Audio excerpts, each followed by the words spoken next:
여러분들 인생에 있어서 중요한 일을 하였을 때 그 일에 실패하였는데 다시금 기회를 부여받은 적이 있습니까? 어떻게 보면은 중요한 일일수록 실패를 하고 다시 일어나기란 쉽지 않습니다. 근데 오늘 말씀에 보면은 하나님께서 한 인생을 새롭게 회복시키시고 또 그에게 새로운 기회를 주시는 것을 볼 수가 있습니다.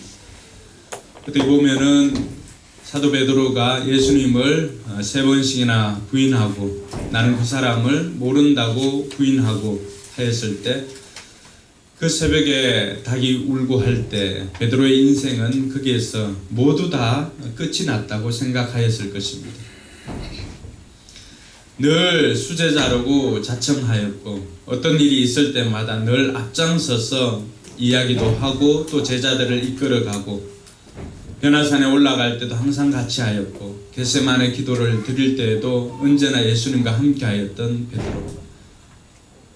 다른 사람은 혹이라도 배신할지 모르겠지만은 자기만은 그렇지 않겠노라고 호언장담했던 이 베드로가 다시금 배틀을 들고 타석에 들었을지 기대한 사람은 아무도 없었을 것입니다.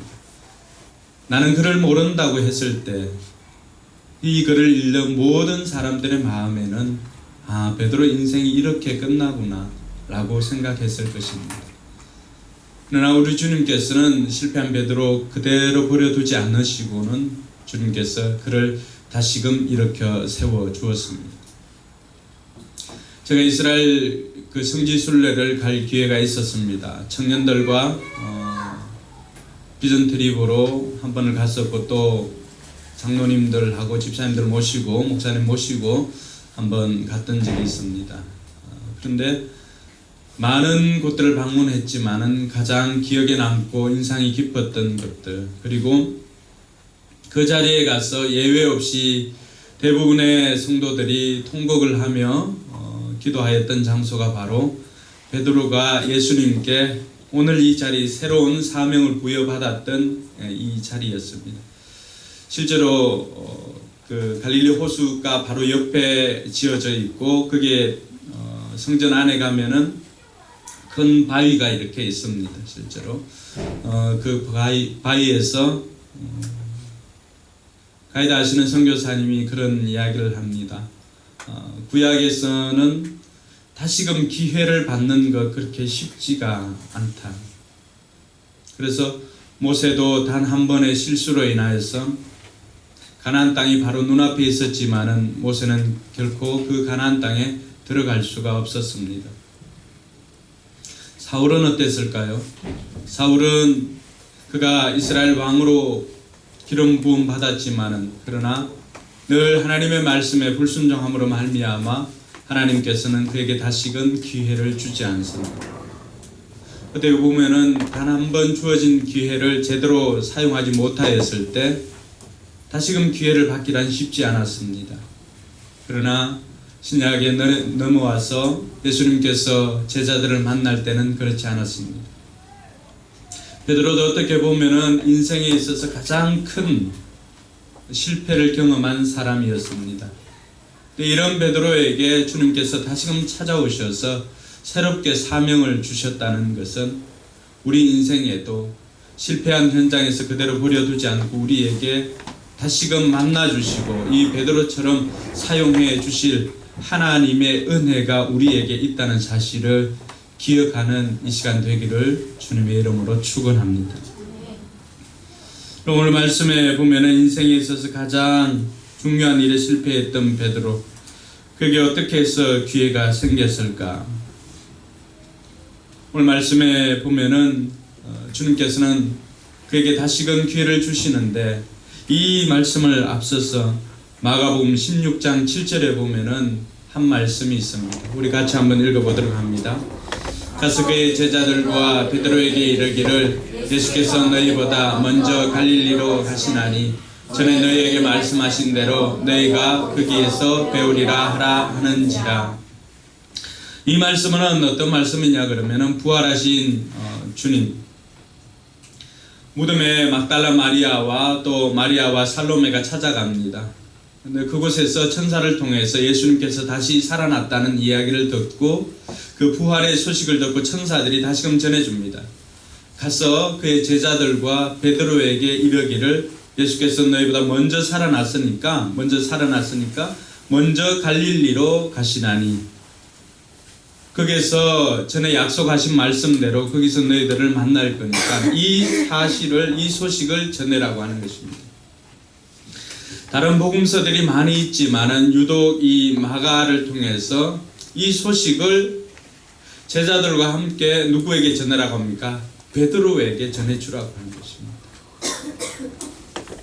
그럼 우리가 베드로라고 한다면은 오늘 천사가 또 예수님께서 어떤 의도로 이 소식을 베드로에게 전해주라고 했을까요? 예수님이 이 땅에 다시 살아나지 않는다면 베드로에게는 더 이상 기회가 주어지지 않습니다. 그것으로 끝이에요. 영원히 베드로는 가룟 유다와 더불어서 예수님을 모른다고 부인했던 배신자라고 하는 딱지가 그 앞에 붙어 있을 거예요. 예수님의 수제자는 고사하고 언제나 배신자 베드로, 그것이 베드로에게는 영원히 따라다닐 것입니다. 그런데 예수님께서 다시 살아났다는 이 소식은 베드로에게 있어서는 어떻게 보면 다시 한번 기회를 주고자 하는 하나님의 은혜라고 하는 사실을 알 수가 있습니다. 그래서 천사도 그 일을 가리켜서 많은 제자들이 있지만 제자들에게도 알릴 뿐더러 콕 찍어서 베드로에게 이 소식을 좀 전해주라고 하는 것입니다. 오늘 혹이라도 실패하고 또 좌절하고 낙심한 성도들이 있다면은 오늘 이 소식이 여러분들에게도 복음이 되기를 주님의 이름으로 축원합니다. 어떤 일에 실패하고 또 어떤 일에 낙심하고 좌절하고 또 어려워하고 있다면은 오늘 천사를 통해서 베드로에게 이 소식 좀 전해주라고 그렇게 이야기했던 그 이야기가 오늘 여러분들에게 다시금 하나님의 음성으로 들리길 주님의 이름으로 축원합니다. 하나님께서는 여러분들이 그냥 좌절하고 쓰러져서 낙심하고 실패한 현장에서 그대로 엎드러져 있기를 원치를 않습니다. 이것이 여러분의 인생의 최고의 정점이 아니라고 하는 것입니다. 아직도 내 인생의 최고의 시간은 오지 않았다는 것입니다. 옆 사람 쳐다보면서 그렇게 격려합시다. 앞뒤좌우로. 아직 내 인생의 최고의 시간은 오지 않았습니다. 할렐루야. 여러분들에게 있어서 최고의 시간은 아직 오지 않았습니다. 여러분들이 사랑하는 자녀들이 실패하고 좌절하고 엎드려져 있는 거 보면 어떻습니까? 마음이 너무 아프지 않습니까? 그러면서 또다시 기회를 주고 싶은 것이 부모의 마음입니다. 하나님의 마음도 동일합니다. 하나님은 언제까지 여러분들이 좌절하고 그 극심한 가난 속에서 아니면 외로움 속에서 고통 속에서 그렇게 엎드려져 있는 것 하나님은 원치 않습니다. 하나님은 창세기 1장을 통해서 우리에게 생육하고 번성하고 땅을 정복하고 땅을 충만하게 하고 땅을 다스리라고 했습니다. 할렐루야. 이것이 우리에게 주어진 무노한 명령이에요. 우리는 이 땅에서 많은 사람들에게 선한 영향력을 끼치고 살아야 할 사람들입니다. 그럼에도 불구하고 아직도 그런 형편에 처해 있지 못하다고 한다면은 우리는 불평하고 원망할 것이 아니라 다시금 오늘 이 소리를 듣고 하나님께서 오늘 누구에게 하나님께서 오늘 여러분들에게 이 소식을 좀 전해주라고 콕 찍어서 여러분들의 이름을 불러주시는 줄 믿으시기 바랍니다. 하나님은 그처럼 베드로에게 다시금 기회를 주기를 원했습니다. 우리는 오늘 베드로에게 기회를 주신 이 본문 내용을 통해서 하나님께서 어떤 분인가를 좀 알 필요가 있습니다. 우리가 하나님을 아는 만큼 믿을 수가 있기 때문입니다. 먼저 우리가 알 것은 실패한 현장에 찾아오시는 하나님. 우리 주님께서는 우리가 실패한 대로 그냥 버려두지 않습니다. 오늘 요한복음 21장 3절에 보면은 3절 말씀 같이 한번 읽어볼까요? 시몬 베드로가 나는 물고기 잡으러 가노라 하니 그들이 우리도 함께 가겠다 하고 나가서 배에 올랐으나 그날 밤에 아무것도 잡지 못하였더니 5절 한번 볼까요? 5절 같이 읽습니다. 예수께서 이르시되 얘들아 너에게 고기가 있느냐 대답하되 없나이다. 우리는 인생을 살아가면서 모든 일에 성공할 수는 없습니다. 때로는 실패를 경험하기도 합니다. 그 실패가 끝은 아니라고 하는 것입니다.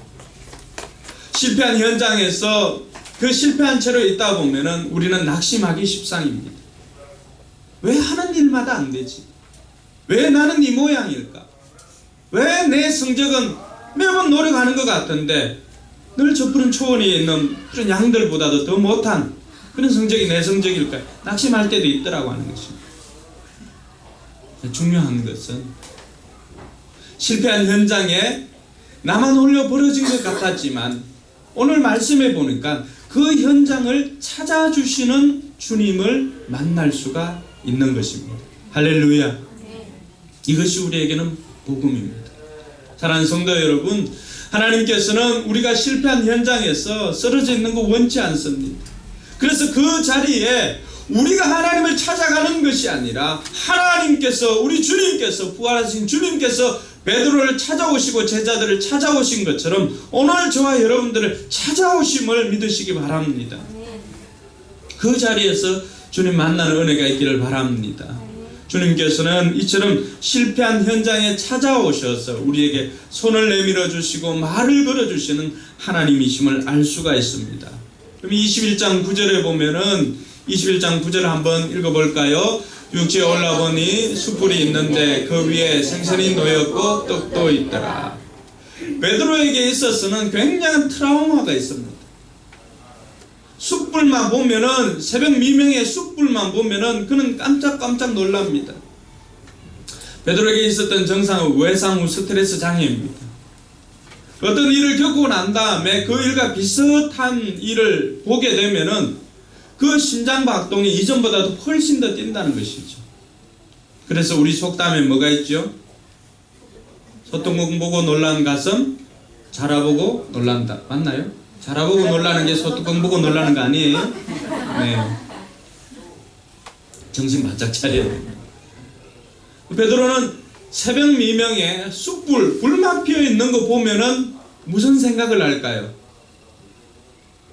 그날 새벽에 우리 주님과 함께 숯불이 피어 있는 그 마당에서, 빌라도 법정에서 예수님을 3번씩이나 모른다고 부인할 때, 그리고 마지막으로 예수님과 눈이 마주쳤던 그 장면이 베드로에게는 여전히 트라우마로 남아있습니다. 숯불만 보기만 하면은, 그래서 새벽마다 베드로는 잠을 이룰 수가 없었다고 말하지 않습니다. 근데 오늘 그 자리에, 새벽에 그것도 숯불이 피어있는 그 자리에 우리 주님께서 떡하니 기다리고 계셨던 것입니다. 어떻게 보면 빈배나 또 숯불이 피어있는 그 자리는 베드로에게 있어서는 인생의 가장 처절한 실패의 현장입니다. 주님께서는 그 자리에 아무런 말씀도 하지 않으시고 찾아오셔서 베드로를 만나 주었습니다. 주님께서 실패한 현장에 우리를 찾아오시는 것은 우리를 책망하기 위함이 아닙니다. 너 왜 그렇게 살았니? 그때 그렇게 하지 말라고 몇 번이나 이야기했니? 그때 나를 붙잡으라고 몇 번이나 이야기했니? 너 그쪽으로 하지 말라고, 그 일을 하지 말라고 몇 번이나 이야기했니? 주님께서는 그렇게 다그쳐 묻지를 않았습니다. 오늘 혹이라도 실패한 일들이 있고 또 실패한 자리에서 여전히 있는 분들이 있다면은 주님께서는 그 자리에 여러분들을 혼내려고 여러분을 만나 주시는 게 아니라고 하는 것입니다. 주님께서는 그 자리에서 저와 여러분들을 치유하고 회복하시기 위해서 그 실패한 현장에 찾아오셨다는 사실입니다. 여기서 우리가 두 번째 만날 주님이 바로 치유하고 회복하시는 주님이십니다. 오늘 5절에 보면은 주님께서는 베드로를 부를 때 평소와는 좀 다르게 부릅니다. 5절에 보면 요한의 아들 시모나라고 그렇게 불러주십니다. 5절 아닌가요? 15절. 15절에 보면은 요한의 아들 시몬아 내가 이 사람들보다 나를 더 사랑하느냐? 주님께서는 베드로에게 질문을 던집니다. 근데 놀라운 것은 우리 주님께서는 평소에는 베드로를 그렇게 부르지 않습니다. 시몬은 주님께서 베드로를 만나기 이전에 베드로의 이름이 시몬이었습니다. 그래서 주님은 바요나 시몬아 내가 복이 있다라고 하고, 또 주님께서 이 베드로를 만나기 전에 더 이상 이제는 내가 너를 시몬이라 아니라 뭐라고 불러준다고요? 반석이라 불러주신다고, 게바라 불러주신다고 약속해 주었습니다. 어떻게 보면은 시몬은 주님 만나기 이전에 베드로의 이름이었다는 것은, 주님께서는 베드로가 어떤 일을 했든지 그거 묻지 않고 다시금 어떻게 한다고요? 처음으로 돌아와서 새롭게 시작하도록 기회를 주신다는 것입니다. 할렐루야. 베드로가 이전에 어떤 삶을 살았든지, 베드로가 주님을 모른 척했던, 모른다고 부인했던 그 사실조차도 묻지 않으시고 새롭게 시작하려고 우리 주님께서는 베드로의 이름을 요한의 아들 시몬이라고 다시금 불러주었던 것입니다. 실패한 거 묻지 않고 마치 처음인 것처럼 불러주시는 주님의 은혜가 저와 여러분들에게도 있기를 원합니다. 그리고 6절에 가보면은 아무것도 잡을 수 없었던 6절, 그냥 6절이죠. 아무것도 잡을 수 없는 그들에게 주님께서는 어떻게 말합니까? 배의 오른편에 그물을 던지라. 그러니까 어떤 일이 일어났습니까? 물고기가 많아서 그물을 들 수 없었더라. 주님께서는 빈 배의 인생을 가득 채우는 것은 주님의 은혜입니다. 할렐루야. 실패한 채로 그대로 버려두지 아니하시고 그 현장에 찾아와서 그 실패한 현장에서 다시금 일으켜주시는 하나님의 은혜를 경험할 수 있기를 바랍니다. 주님은 회복시키시고 치유하시는 하나님이십니다. 오늘 아무것도 잡지 못해서 굶주려 있는 그들, 마치 빈배의 인생 같던 저와 여러분들에게 우리 주님께서는 12절 13절에 보니까 그곳에서 숯불에 불을 피우시고 또 제자들에게, 굶어 있는 제자들에게 조반을 먹이시고 또 떡을 가지고 생선을 가지고 그들을 먹이시고 회복시키시는 주님을 만날 수가 있습니다. 이것이 주님의 마음입니다. 치유하고 회복시키고자 하는 주님의 마음. 사랑하는 성도 여러분, 하나님께서 오늘도 저와 여러분들을 이 자리에 불러주신 것은 오늘도 저와 여러분들을 치유하고 회복하고자 하는 하나님의 뜻이 우리 가운데 있기에 저와 여러분들을 이곳에 불러주신 줄 믿으시기 바랍니다. 우리 주님은 아무런 것도 묻지 않으십니다. 그러면 실패하고 낙심해 있는 사람이 어떤 것 필요한지 우리 주님 너무나 잘 아십니다. 어느 날 엘리야가 그 전날까지만 해도 대단한 전사로 850명의 선지자들을 다 칼로, 이방 선지자들을 칼로 머리를 베고 했던 그 엘리야가 그 다음 날에는 여인 한 명의 목소리 때문에 온 수십 킬로를 달려서 도망을 갑니다. 그리고는 그 자리에서 죽기를 구합니다. 어떻게 보면 엘리야 인생의 가장 처절한 실패라고도 할 수 있습니다. 이전까지만 해도 엄청난 성공을 거두었지만은 이세벨이라고 하는 그 여인이 너 내 눈에 띄면 죽인다 라고 하는 그 소리에 놀라서 도망을 갑니다. 그리고는 로뎀나무 아래에서 쉬어있던 여러분 로뎀나무는 늘 이야기하지만 그렇게 쉴만한 곳이 못 됩니다. 너무 풍성하고 요렇게 가느다란 그 잎이 요 정도, 이것도 너무 풍성하네요. 사막에는. 그러니까 겨우 이 정도의 나무 그늘 아래에서 죽기를 구했다는 거예요. 그러니까 그의 인생이 얼마나 곤고했는지 알 수가 있습니다. 근데 하나님께서는 이런 엘리야를 어떻게 합니까? 하나님께서는 이런 엘리야에게 그에게 먹이시고 재우십니다. 우리 주님께서는 무엇이 필요한지를 너무나 잘 아십니다. 혹이라도 힘들어하고 지쳐있다면 하나님께서 먹이시고 재우시는 하나님의 은혜를 경험할 수 있기를 바랍니다. 하나님은 그렇게 하여서 우리를 다시금 회복시키시고 그 회복시키는 자체가 목적이 아니라 회복을 통하여서 다시금 삶의 현장에서 우리가 무엇 때문에 살아야 할지를 가르쳐 주시는 분이 바로 우리 하나님이십니다. 그래서 만나게 되는 하나님은 다시금 기회를 주시는 하나님이십니다. 주님께서는 아무것도 묻지 않으시고 다시금 베드로에게 묻습니다. 너 나를 사랑하니? 너 이 사람들보다도 더 나를 사랑하니? 이것은 이전에 베드로의 대답에 기인합니다. 베드로가 이전에 했던 것은 언제나 상대방과 비교하는 것입니다. 하나님, 주님, 다른 사람들은 다 부인할지 모르겠지만 나는 안 그럽니다. 나는 얘들하고 다릅니다. 좀 급이 다릅니다. 라고 그렇게 늘 이야기했던 것이 베드로의 특성이 있어요. 주님께서 묻습니다. 베드로에게. 요한의 아들 시몬아, 내가 나를 사랑합니다. 이제는 그 어디에도 베드로에게는 다른 사람과 비교하거나 이런 말을 찾아볼 수가 없습니다.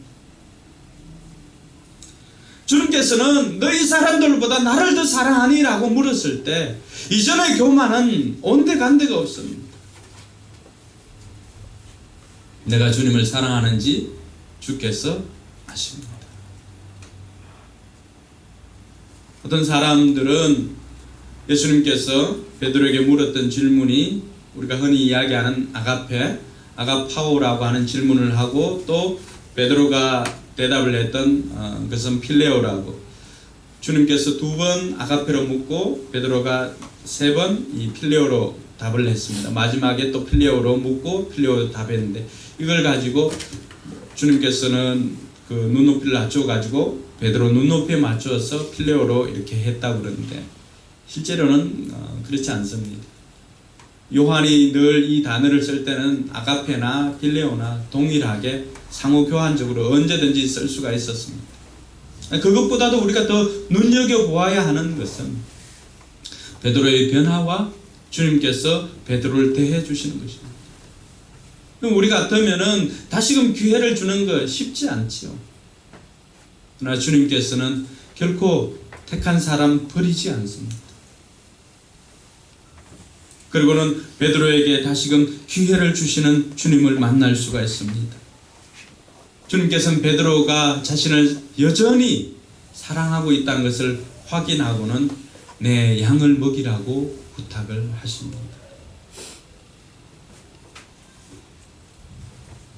내가 주를 사랑하는 줄 주께서 아십니다. 베드로의 마음은 다시금 기회를 주시는 것에 감사할 따름입니다. 새로운 생명을 부여받고 시한부 인생이었지만 다시금 생명을 연장받고는 그 사람들의 모든 고백이 덤으로 주는 인생이라고 했습니다. 감사할 것밖에 없다고 했습니다. 하나님께서는 오늘도 저와 여러분들에게 이 기회를 주기를 원하십니다. 여러분들이 마음에 꿈꾸었던 것, 여러분들이 포기했던 그것이 무엇인지는 주님과 여러분만이 알고 있습니다. 주님께서는 포기했던 그 꿈을 다시금 일으켜 주시고 그 실패한 현장에서 다시금 회복시켜 주시고 그곳에 새롭게 사명을 부여해 주시는 이 주님 만나게 되길 주님의 이름으로 축원합니다. 주님께서 베드로에게 맡겼던 것이 무엇입니까? 주님의 양입니다. 내 양을 먹이라. 베드로는 일생 동안 2가지 이 과업을 이루기 위해서 주님께로부터 부름을 받습니다. 하나는 뭐죠? 처음에 베드로가 어떤 부름을 받습니까? 사람을 낚는 어부가 되라. 그러고 난 다음에는 주님의 양을 맡기라. 사람을 낚는 어부는 무엇입니까? 예수 그리스도를 알지 못하는 사람들에게 가서 그들을 잃어버린 영혼들을 주님께로 돌아오게 하는 것이 베드로의 1차적인 그의 사명이었습니다. 그 사명을 해나가는 과정에서 베드로는 예수님을 모른다고 부인하는 실패를 경험했습니다. 주님께서는 그에게 다시금 사명을 주시는 것은 이제는 주님의 양떼를 목양하는 것입니다. 여러분, 양떼는 이미 잃어버린 영혼들이 들어온 상태에 있는 양들을 목양하라고 하는 것입니다. 그래서 주님께서 베드로에게 맡겨주었던 그 일생일대 과업은 잃어버린 영혼 구원하여서 제사 삼는 것입니다. 할렐루야. 이것이 베드로에게만 준 것이 아니라 베드로처럼 새롭게 인생을 시작하는 저와 여러분들에게 동일하게 주시는 사명인 줄 믿으시기 바랍니다. 주님께서는 오늘도 저와 여러분들에게 원하는 것은 먼저는 우리가 사람 낚는 어부가 되어서 잃어버린 영혼들을 구원하는 것입니다. 오늘도 예수 그리스도를 알지 못하고 세상을 향해서 빈 그물의 인생, 빈 배의 인생을 사는 그들에게 치유하고 회복하시는 하나님께서 계시다는 사실을 알리는 것이 저와 여러분들이 할 일입니다. 그러고 나서 그들이 주님의 우리 안에 들어오고 하나님의 가족 구성원이 되었을 때는 우리가 해야 하는 것들은 그들을 이제는 목양하는 일입니다. 그들이 자랄 수 있도록 먼저는 어린 양들을 먹이는 일을 해야 합니다. 말씀을 먹이고 또 삼국물을 통해서 그들이 배워야 할 것들을 배우고 난 다음에는 주님께서는 베드로에게 양을 치라고 합니다. 그들이 바른 길 갈 수 있도록 지난날 삶에 있어서 나쁜 습관들을 다 던져버리고 어떤 길을 걸어가야 하는지를 가르쳐 주는 것입니다. 그리고는 내 양을 먹이라고 합니다. 그들을 보면서 이제 그 양떼들이 다시금 번식할 수 있도록 목양해 주는 것이 베드로에게 주신 새로운 과업이었습니다. 사랑하는 성도 여러분, 비단 베드로에게만 준 것이 아니라 주님께서는 오늘 저와 여러분들에게 새로운 사명을 주시는 줄 믿으시기 바랍니다. 주님께서는 이런 베드로에게 젊었을 때는 네가 마음대로 다녔지만 이제는 나이가 들어서는 네 원대로 다니는 것이 아니라 다른 사람들이 너를 띠를 띄워서 데리고 다닐 것이다. 그러니까 너는 나를 따르라. 이 말씀은 우리 인생 가운데 우리가 지난날까지는 우리가 하고 싶은 것, 내가 하고 싶은 것 하며 살았다면 이제부터는 우리가 주님께서 원하는 것을 하며 살아야 될 인생임을, 사명자의 삶임을 가르쳐주는 것입니다. 오늘 주님께서는 베드로에게 새로운 기회를 주시는 것은 사명자로서의 기회를 주시는 것입니다. 그 사명대로 살아라고 다시금 기회를 주시는 하나님을 만나는 은혜가 있기를 주님의 이름으로 축원합니다. 주님께서는 그렇게 하여서 베드로를 나를 따르라고 하였습니다. 아무든지 자기를 부인하고 자기 십자가를 지고 자기를 따르라고 했던 주님의 음성이 다시금 베드로에게 들려진 것처럼 오늘 이 아침에 저와 여러분들을 사명자의 길로 부르시는 주님 만나게 되는 저와 여러분들 되기를 바랍니다. 주님 다시금 우리에게 기회를 주십니다. 여러분 지금까지 살면서 여러분 인생을 살면서 여러분 뜻대로 살아왔던 그 인생이 결코 성공적이었다고 말하기는 어려웠을 것입니다. 주님께서는 이것이 여러분의 끝이 아니라고 다시금 말씀해 주시고 그 자리에서 다시금 회복하고 성공적인 삶을 통해서 수많은 사람들을 옳은 대로 인도하라고 저와 여러분들을 목양자로 불러주신 줄 믿으시기 바랍니다. 우리 같이 한번 찬양하고 기도하겠습니다. 주님 다시 오실 때까지 주님께서는 저와 여러분들을